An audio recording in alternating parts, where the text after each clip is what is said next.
Have you ever seen someone step out of a luxury car wearing a gold watch and a designer bag and instantly thought, they must be rich? But what if I told you? The loudest ones aren't always the wealthiest, and the truly rich are often the quietest in the room. Real wealth doesn't need an audience. It doesn't scream. It simply exists. This isn't just about money or luxury. It's a journey that strips away illusions and questions everything we associate with success. Why do the newly rich flaunt so boldly? Why are the truly wealthy often so understated? And ultimately, what does it really mean to be rich if your identity still depends on being seen and validated? Because once you stop needing the world to know you're rich, you might finally understand what it means to be free. The hidden truth behind the glamour. Have you ever seen someone step out of a luxury car wearing an Hermes bag with a shimmering Rolex on their wrist and instantly thought, that must be a rich person? It's a natural assumption. We've been conditioned to equate wealth with things that glitter. Designer brands, flashy cars, high-end gadgets. But what if I told you, those who show off the most often aren't the wealthiest? And those who are truly wealthy, they're often the ones who say the least. This isn't just about bags, watches, or cars. It's about something far deeper. Who's controlling your life? Is it your own values or the judgment of others? There's a powerful contradiction in how wealth is portrayed and how it is truly lived. Society often celebrates ostentation. Social media rewards those who appear successful. But beneath all of that performance, a quiet truth lingers. People who are genuinely wealthy don't feel the need to prove it. On the other hand, those who are still unsure of their place, those trying to climb up the social ladder, tend to display their possessions more aggressively. Why? Because they crave recognition. Because they don't yet believe, deep inside, that they truly belong. In this exploration, we're going to dismantle the illusion. We'll ask hard questions. Why do truly wealthy people remain silent about their riches? Why do the newly rich and even the financially struggling feel the need to flaunt? And ultimately, what does it really mean to be rich? Because at the highest level of understanding, wealth isn't measured by how much you have, it's measured by how little you need to prove. So if you've ever felt exhausted by the endless race to be admired, if you found yourself chasing status or comparisons that leave you empty, stay with me. Together, we'll peel back the layers of vanity and uncover the deeper, quieter, more powerful essence of wealth. One that has nothing to do with price tags and everything to do with peace of mind. The vanity trap, luxury, and the illusion of status. Imagine a young woman earning the equivalent of $200 a month. For 6 whole months, she saves every penny she can, cutting back on meals, skipping gatherings, avoiding any non-essential expenses. And then finally, she buys a Louis Vuitton handbag. Is it because she finds the craftsmanship extraordinary? The leather exquisite? Not exactly. She buys it because she believes that carrying that bag will make people see her differently. She buys it not for utility, but for perception. She doesn't become richer after the purchase. In fact, her finances are tighter than ever. But emotionally, she feels a temporary high. Because now, to others, she looks rich. This phenomenon is surprisingly common. People across income levels invest disproportionately in luxury items, not for functionality, but to project an image. It's the illusion of affluence wrapped in designer packaging. We don't buy the handbag, we buy the admiration we hope it brings. We don't wear the watch for time, we wear it to be noticed. We don't drive the car to get somewhere, we drive it so others see us arriving. This is not just consumerism, it's a psychological loop, and at the heart of it lies a powerful force: vanity.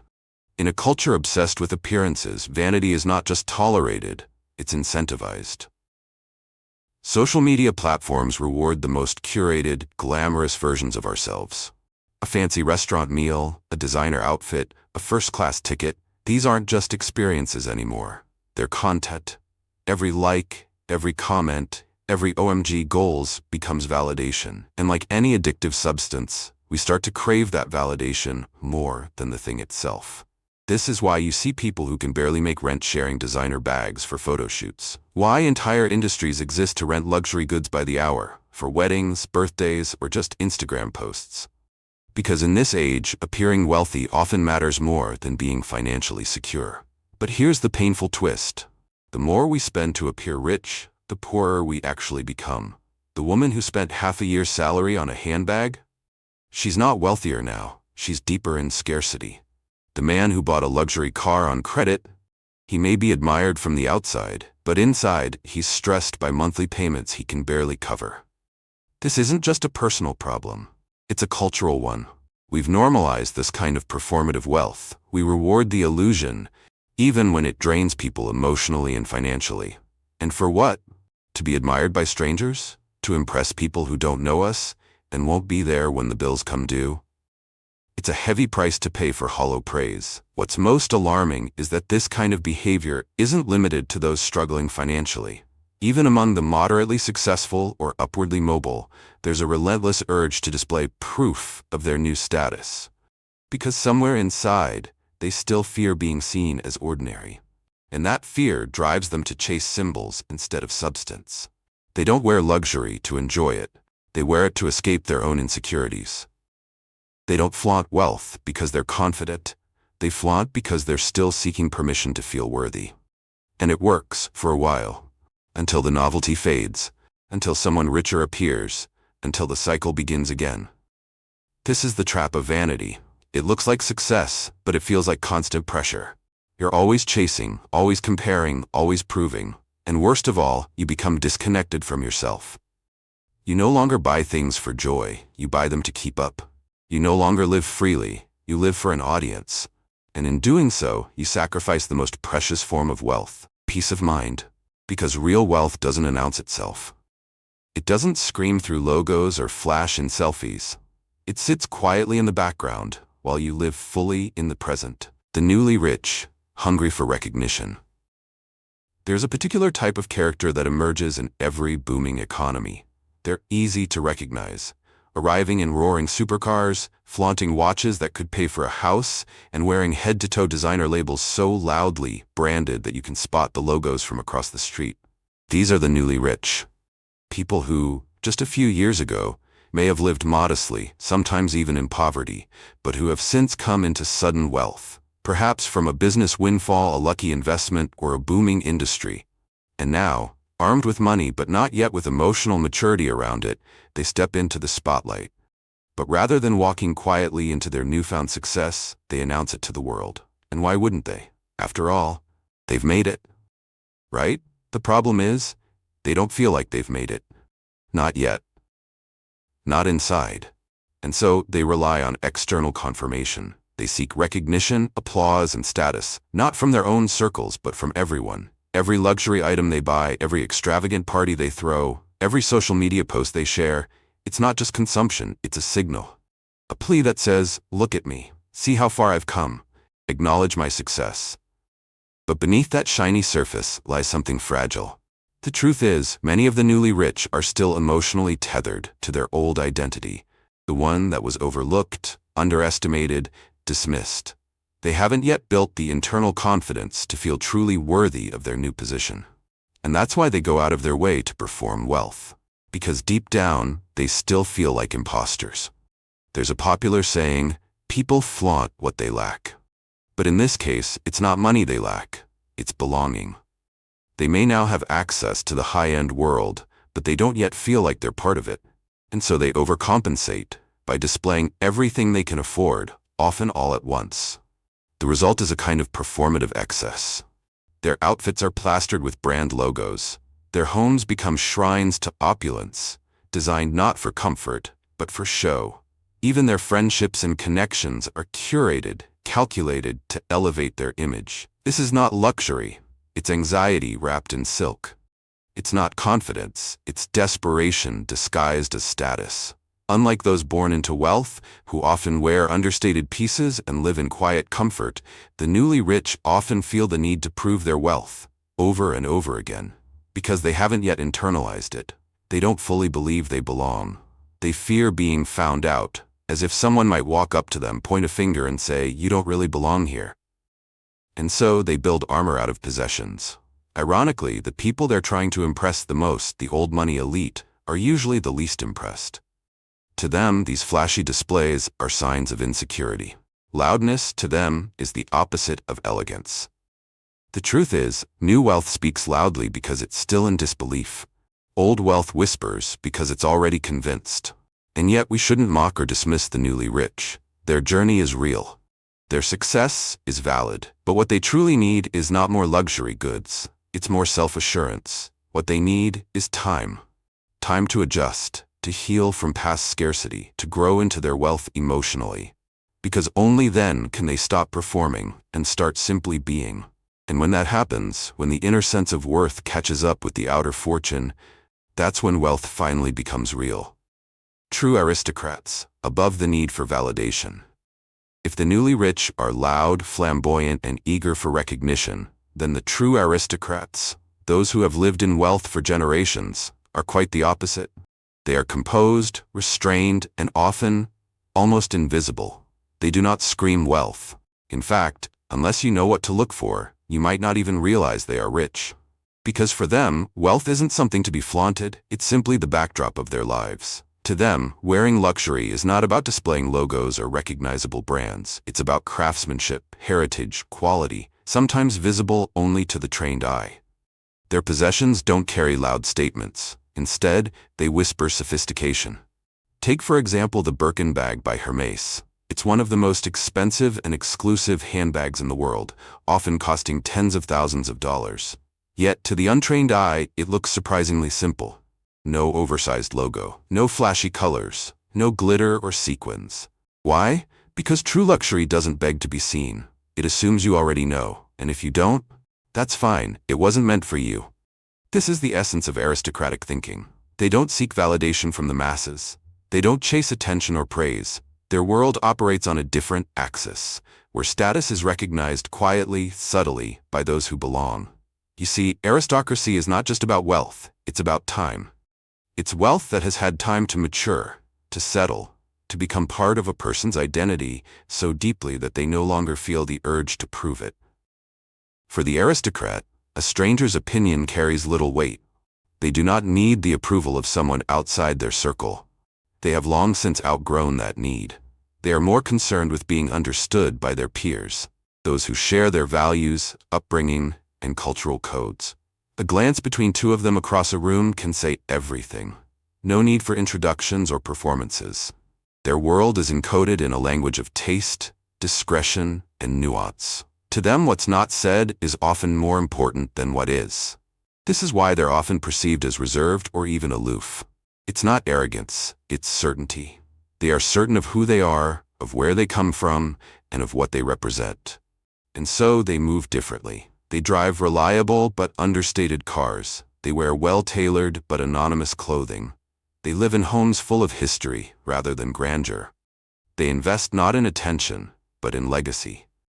And they treat others with a kind of gentle ease, not because they're trying to impress, but because they don't feel threatened. To them, kindness and humility are not performance. They are the natural result of emotional security. They've already won the invisible game of life. And because of that, they don't need to play it in public. Ironically, this detachment from public validation is exactly what gives them such quiet power. People lean in to listen to someone who doesn't try to be heard. People admire those who have no need to impress. So while the newly rich throw parties to announce their arrival, the true aristocrats often prefer private dinners with close confidants. While others post their achievements online, they keep theirs within family albums, heirlooms, and memory. They live with a sense of heritage, not just financial, but cultural, intellectual, even philosophical. And in doing so, they show us a different model of wealth. Not one built on noise, but on stillness. Not one built on visibility, but on presence. Not one that demands to be acknowledged, but one that's impossible to ignore. That is what it means to be truly established. That is what it means to no longer need the world to clap for you. Because you are already at peace with who you are. A higher tier, the ultimate ease of being.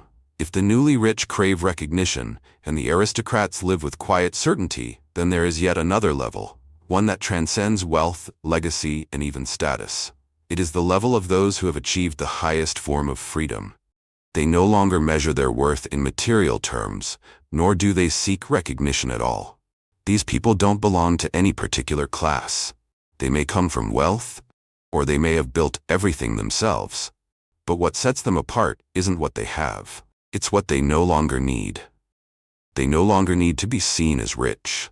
They no longer need validation from those who understand luxury. They have stepped outside the game entirely. To them, a bag is just a bag. It could be worth $30,000 or 30, it doesn't matter, as long as it fits the occasion, suits the outfit, and carries what they need. They don't view fashion as a form of competition. They don't buy based on brand, they buy based on purpose.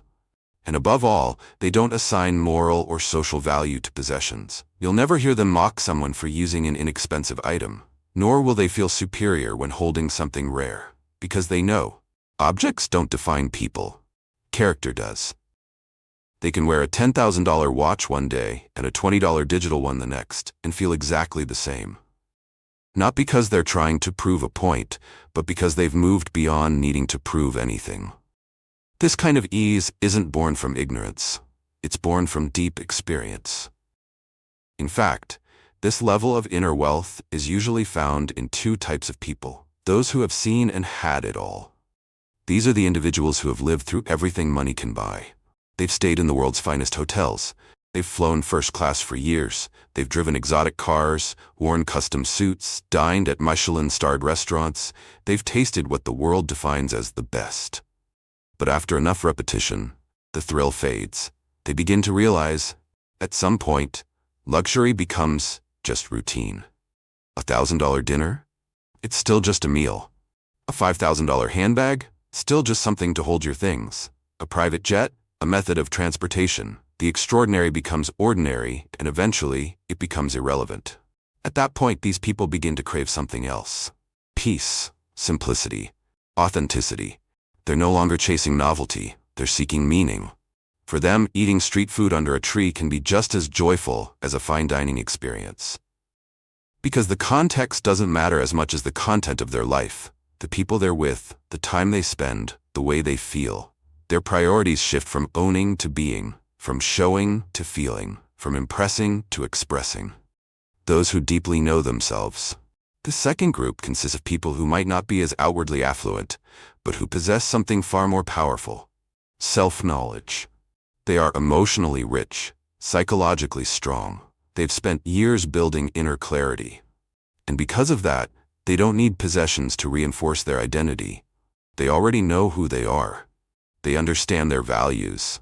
They know what they stand for, and they refuse to let external things define them. These people could afford luxury, but they don't crave it.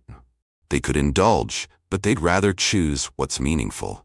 They don't deny themselves, but they don't depend on symbols to feel whole. A perfect example is Chu Kai-chuen, the longtime assistant of billionaire Li Ka-shing. When she made her first significant sum of money, she walked through a luxury shopping mall and could have bought any item she wanted. But she didn't. Not because she lacked desire, but because she had clarity. She knew, this money is just a stepping stone. I'm not in a rush. I know I will have more, and what I value most is myself, not what I carry. That clarity allowed her to walk past temptation, not out of restraint, but out of deep assurance. She knew where she was going. She knew she belonged there already.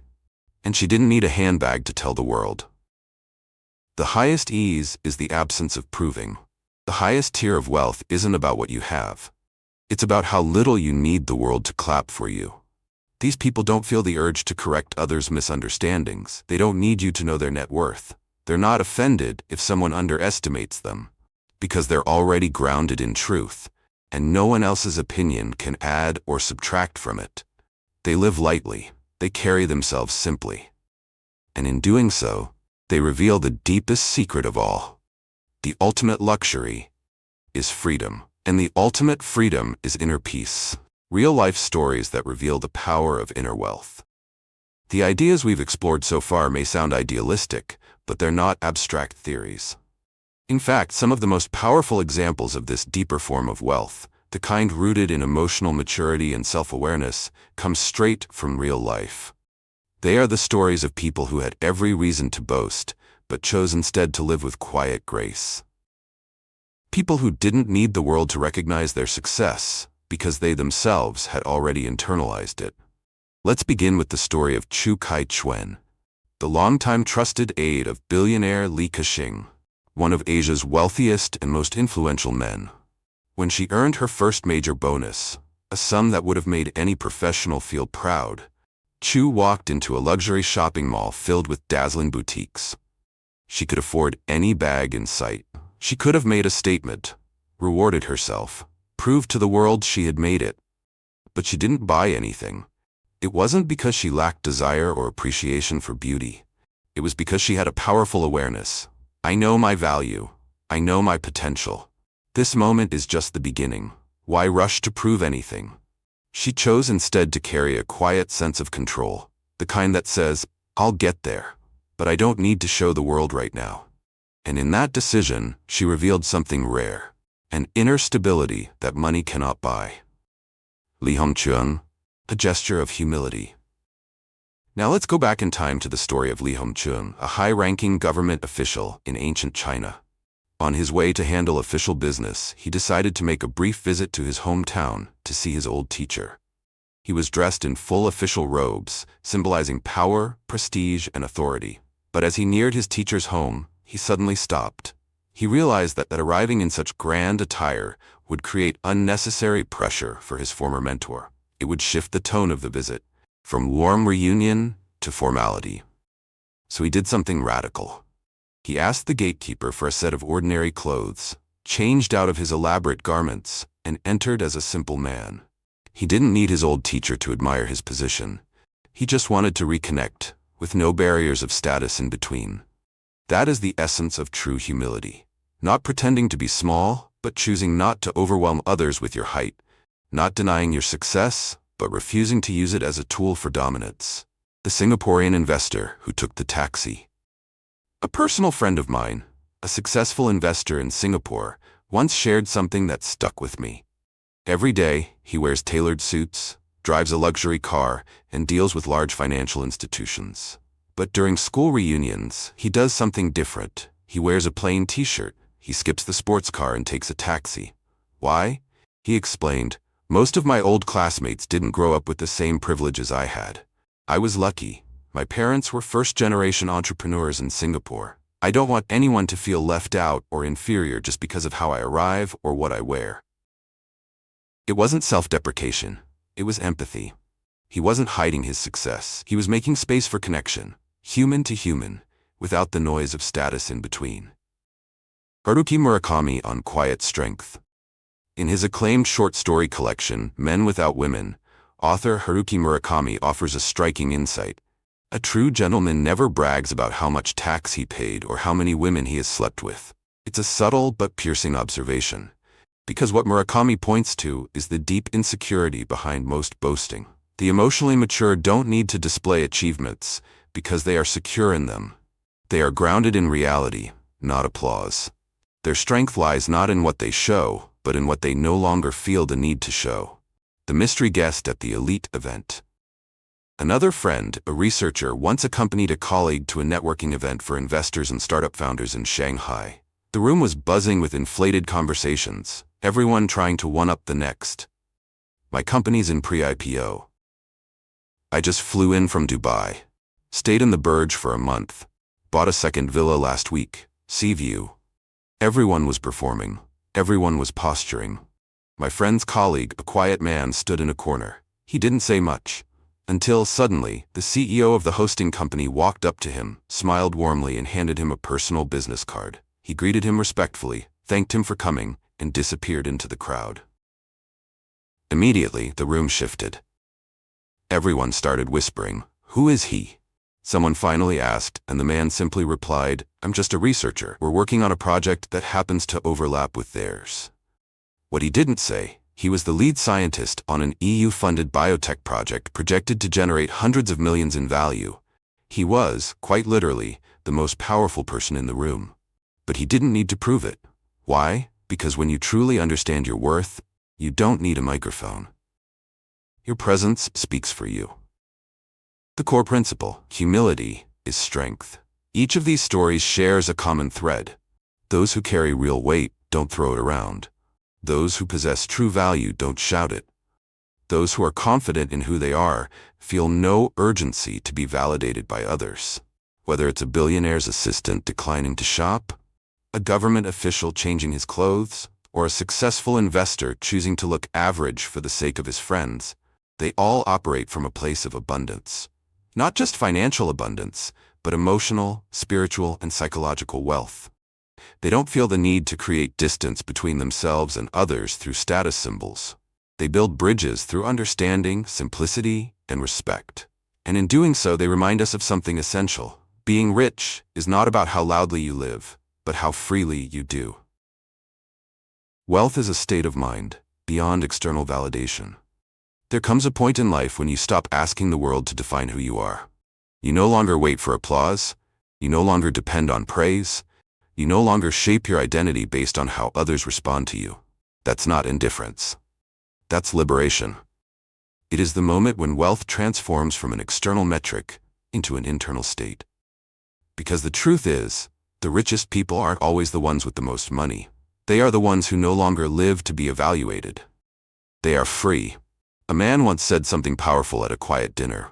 I'm no longer interested in being respected for what I own. I'm interested in living in a way that doesn't require explanation. This is the kind of wealth no one can tax, take, or replicate. An unshakable understanding of your own worth. The end of needing recognition. A friend of a famous writer once told a story. He was in a packed conference room, surrounded by status-obsessed executives. Everyone was bragging about funding rounds, luxury travel, industry connections.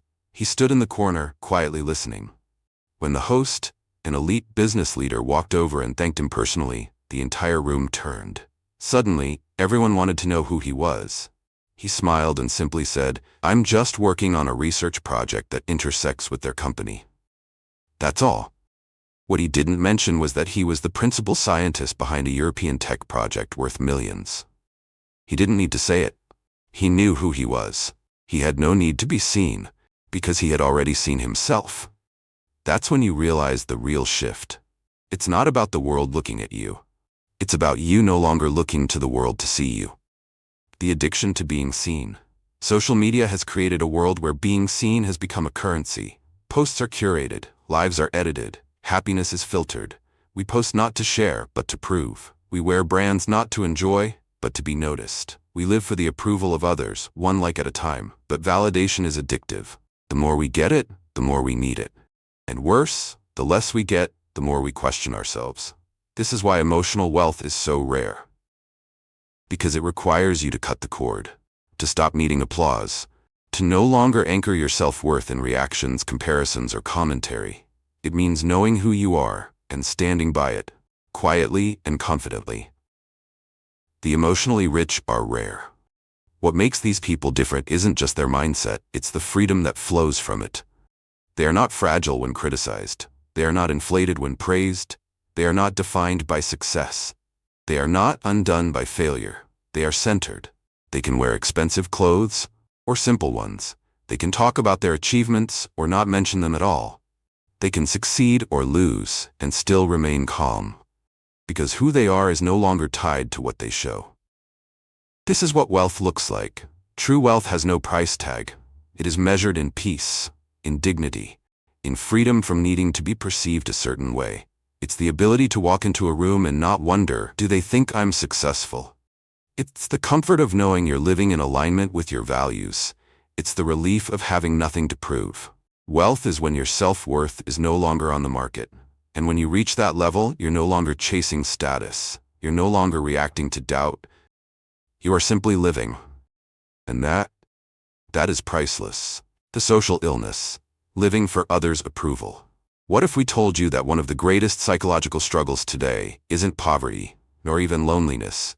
It's living under the weight of other people's expectations. Every day, millions wake up not to live their own life, but to perform one. They choose outfits not for comfort, but for perception. They take trips not to enjoy, but to post. They smile in photos while quietly struggling inside. Why? Because we've been conditioned to seek approval like oxygen. Because somewhere along the way, we've traded authenticity for validation.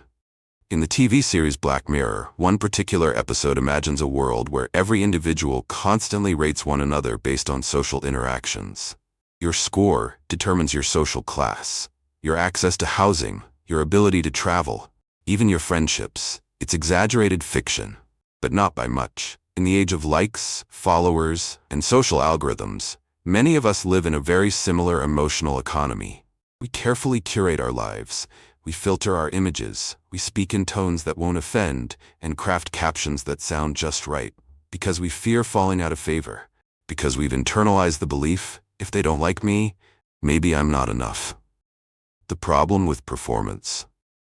Living this way is exhausting. You begin to wear masks so often, you forget what your real face looks like. You avoid being too loud, unless the room likes loud. You avoid being too quiet, unless the room favors humility. You shapeshift, not for survival, but for acceptance. But here's the price. You lose your center. You lose your joy. And worst of all, you start building a life that looks good on the outside, but feels hollow on the inside. The applause may come, but it will never be enough, because each round of clapping only leaves you craving the next. And every moment of silence feels like failure. The cure isn't confidence, it's clarity. To escape this cycle, we don't need to become louder or bolder or more impressive. We need to become clearer. Clear about who we are. Clear about what matters. Clear about the difference between being seen and being whole. Because here's the truth. The more you need to be seen, the more invisible you become to yourself. The louder you scream for attention, the less your soul can hear its own voice. But the moment you let go of others' opinions, the moment you stop trying to meet expectations that were never yours to carry, that's the moment you begin to live. True richness is freedom from needing approval. You can't be truly wealthy if you're emotionally enslaved by perception. You can't enjoy life if every choice is a performance. And you can't become who you're meant to be if you're always becoming what others want to see. So the greatest richness, it's not in your bank account. It's in the strength to say, this is who I am, even if you don't clap. That is where freedom begins. And freedom, in the end, is the only wealth worth chasing. What it truly means to be wealthy, the deepest kind of richness. After all the glamour fades, after the applause stops, after the last luxury car drives away and the branded handbag is set down, what remains? That's the question few ask when chasing wealth. But it's the only question that really matters. Because true wealth has nothing to do with what you display and everything to do with what you carry inside. We live in a world obsessed with metrics, net worth, follower count, square footage, designer tags. But those numbers are only the surface. They can't tell you who sleeps well at night. They can't tell you who feels free when the doors are closed and no one's watching. The richest person in the room isn't the one who shines the brightest, but the one who glows from within. The end of the performance. At some point, everyone who climbs high enough comes to a profound realization. The real goal was never to be admired. It was to feel whole. And no amount of wealth, power, or praise can give you that, if you don't already have it inside. You can build an empire and still feel empty. You can be envied and still be lonely. You can look successful and still be afraid that if people saw the real you, they'd walk away. This is why so many billionaires wear the same clothes daily. Why some of the world's most powerful men eat fast food for breakfast. Why those who have truly seen the world crave simplicity, not spectacle. Because after a certain point, wealth isn't about elevation. It's about ease. Not rising above others, but no longer needing to compare at all. Not acquiring more, but desiring less. Not being louder, but living quieter. The true definition of wealth. So what is wealth, really? Wealth is walking into a room and not wondering how others perceive you. It's being able to give generously, love freely, and rest deeply without needing external confirmation. It's knowing you are enough. It's having nothing to prove and no urge to chase applause. It's the ability to live fully in the present, not because you've escaped judgment, but because you've stopped inviting it. Wealth is when your soul is no longer for sale. It's the moment when your self-worth stops rising and falling with your surroundings. It's the day you realize that the most valuable possession you've ever had is your inner peace. Wealth as a way of life. In the end, wealth is not just about what you accumulate. It's about how you exist. Do you live gently, without trying to dominate? Do you speak truthfully, without needing to impress? Do you give freely, without expecting returns? That's what it means to be truly rich. It's not about hiding your success, but not needing to shout it. Not about denying your accomplishments, but knowing they don't define you. It's about showing up in life as you are, not as you're expected to be. Final thought. The freedom to be there is a saying. True maturity is when you see a mountain, then no longer see it as a mountain, and finally see it as a mountain again. That's the arc of wealth. At first we think it's about money, then we realize it's about identity, and finally we understand it's about freedom. Freedom from fear, freedom from comparison, freedom to live a life that's rich in meaning, rich in peace, rich in spirit. So ask yourself, not how much you have, but how much you still need to prove. Because once you stop needing to be rich in the eyes of others, you might just discover how wealthy you already are.